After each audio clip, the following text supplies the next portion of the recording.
Hello everyone. तो आज हम लोग जो बात करने को जा रहे हैं वो उन बच्चों के लिए या उनके पेरेंट्स के लिए, उन बच्चों के फ्यूचर्स के लिए काफ़ी सेंसिटिव बात है। इस पे गौर करना चाहिए गवर्नमेंट को भी, एनटीए को भी, यूजीसी को भी, एक तरह से बोला जाए तो। वो बच्चे जो अपने फ्यूचर को सुधारना चाहते हैं, एनटीए के द्वारा एक दिए जा रहे एग्ज़ाम के थ्रू नेट क्वालिफाई करके साइंटिस्ट बनना चाह रहे हैं, पीएचडी करना चाह रहे हैं या असिस्टेंट प्रोफेसर में की तरफ बढ़ना चाह रहे हैं, वो दिन रात मेहनत करते हैं, एग्ज़ाम देते हैं और फाइनली उनका एग्ज़ाम कुछ बच्चे पास भी करते हैं, लेकिन कुछ बच्चों के साथ ऐसा नहीं हो पाता है। तो बात आती है कि क्या बैकग्राउंड में, एनटीए के बैकग्राउंड में, यूजीसी के बैकग्राउंड में क्या कुछ ऐसा चल रहा है जिससे बच्चे परेशान हो रहे हैं? क्या कुछ ऐसा स्कैम चल रहा है? हमें पता नहीं है, लेकिन शायद ऐसा हो रहा है, हम बोल सकते हैं, क्योंकि कई सारी चीज़ें ऐसे खुल के बाहर आ रही है जिससे मैटर जो है डाउटफुल हो रहा है। और रही बात एनटीए की, तो एनटीए दूध का धुला नहीं हुआ है, क्योंकि नीट के एग्ज़ाम में जो हुआ वो आप सभी को पता है, इतने बड़े पैमाने पे। अब बात आती है कि ये मुद्दा क्यों उठ रहा है, क्यों ये चीज़ें सामने आ रही हैं, क्यों लोग बोलने पे मजबूर हो चुके हैं कि नहीं CSIR, बेसिकली खास करके अब बात CSIR पे उठ रही है। एग्ज़ाम तो एनटीए ही ले रहा है, लेकिन CSIR पे ज़्यादा फोकस हो रहे हैं। क्यों ऐसा हो रहा है, क्या मैटर है?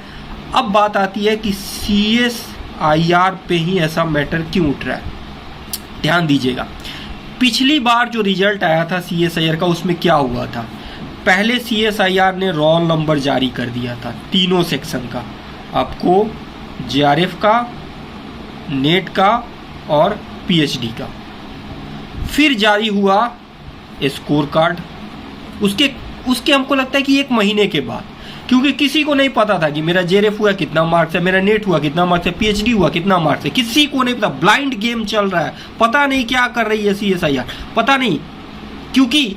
लेकिन ठीक इसके उल्टा यूजीसी ने एग्जाम लिया, CSIR से कम समय पे उसने एक साथ स्कोर कार्ड, रिजल्ट, सारी चीजें जारी कर दी एक साथ। लेकिन CSIR जिसमें CSIR का जो एग्जाम देते हैं उसमें यूजीसी के कंपैरेटिवली नंबर ऑफ स्टूडेंट कम होते हैं।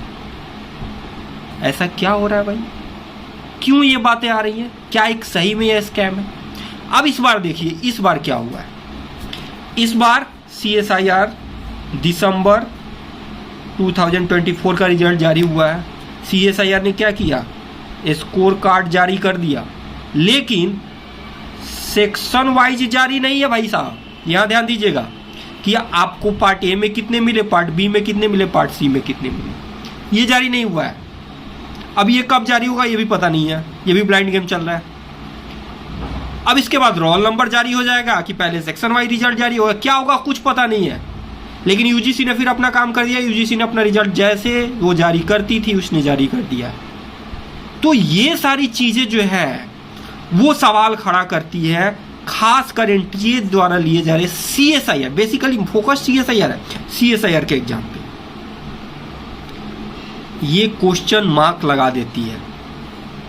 तो वैसे बच्चे जो परेशान हैं उनको ये बात समझनी पड़ेगी, और ये वीडियो जो है आप ज़्यादा से ज़्यादा शेयर करिए ताकि ये आवाज़ जो है वहाँ तक पहुँच सके। हम अपने वीडियो के माध्यम से जो ICMR के लिए एक जो आवाज़ उठाए थे, जिसके बाद ICMR ने अपने एग्ज़ाम बोल सकते हैं फॉर्म में सुधार किया, एलिजिबिलिटी में सुधार किया, तो उसी के साथ अगर आप इसको भी बढ़ाते हैं, ताकि देखिए कहीं ना कहीं से आवाज़ उठनी चाहिए, आवाज़ उठेगी तभी समस्या का समाधान हो पाएगा। हम शांत रहेंगे तो बच्चों का जो फ्यूचर है वो अंधकार में चला जाएगा। काफ़ी मेहनत करने के बाद भी वो अपने उस लक्ष्य को हासिल नहीं कर पाएंगे जिसके लिए वो तैयारी करते हैं। ठीक है, तो आवाज़ उठाते रहिए। ऐसे इन्फॉर्मेशन के साथ हम फिर आपके पास हाजिर होंगे, आपके लिए हम आवाज़ उठाते रहेंगे। हमारे साथ जुड़े रहिए, चैनल को सब्सक्राइब कीजिए और प्लीज़ वीडियो को ज़्यादा से ज़्यादा शेयर कीजिए ताकि ये आवाज़ एनटीए और CSIR के कानों तक पहुँच सके। Thank you so much.